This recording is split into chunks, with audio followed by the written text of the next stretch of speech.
All right, so let's talk about where there's some other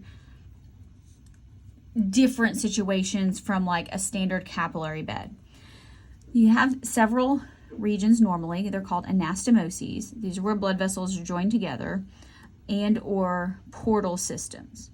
Okay, so you can have, we're going to write these down, and then we're going to kind of identify them and what they look like. So an arterial anastomosis, this is where two or more arteries go to the same organ or tissue. So you have this alternative pathway for blood to reach a given area when there's like blood clots. So this is going to be somewhere where maintaining constant perfusion is super, super important. So you get this two or more arteries. So you get this case of like redundancy. So even if one path doesn't work, blood can still get around and you can get perfusion. So the main example that we're going to talk about next time is the circle of Willis, and that is in the brain.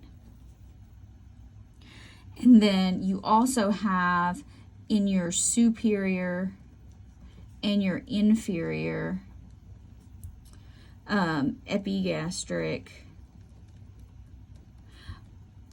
arteries. So this is to your digestive system so you can absorb nutrients. Now, you can also have a venous anastomosis. Similar to the arterials, only instead of supplying blood, they're going to be draining blood.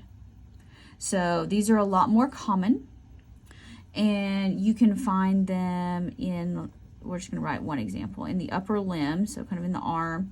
This would be like your basilic, brachial, and cephalic veins. These all drain the upper arm. All right.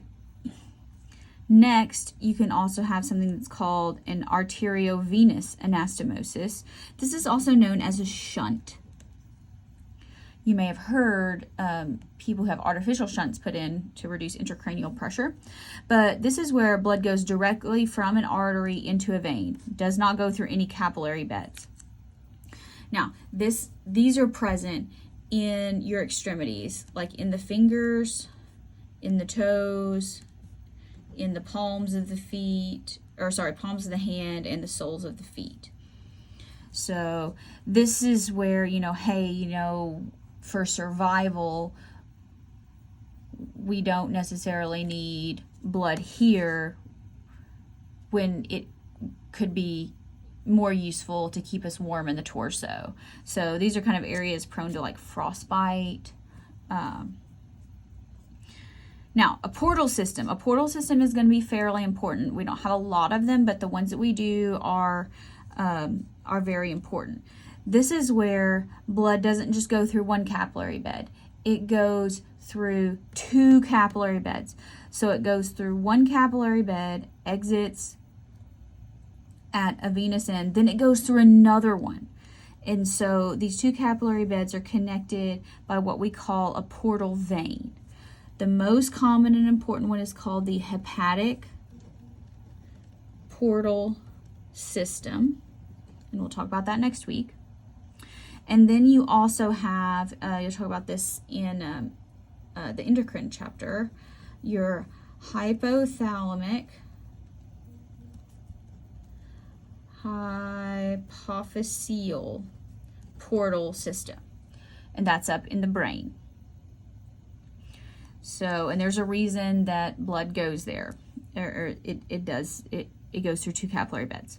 All right, so let's talk about necrosis. This is cell death, particularly in the soft tissues, and something called gangrene. Gangrene, this happens, it's like infection and inadequate blood flow or tissue perfusion. So something that's not going to get blood, meaning it can't get nutrients, it can't get rid of its waste, it can't survive for too terribly long. Again, this is kind of like thinking about frostbite.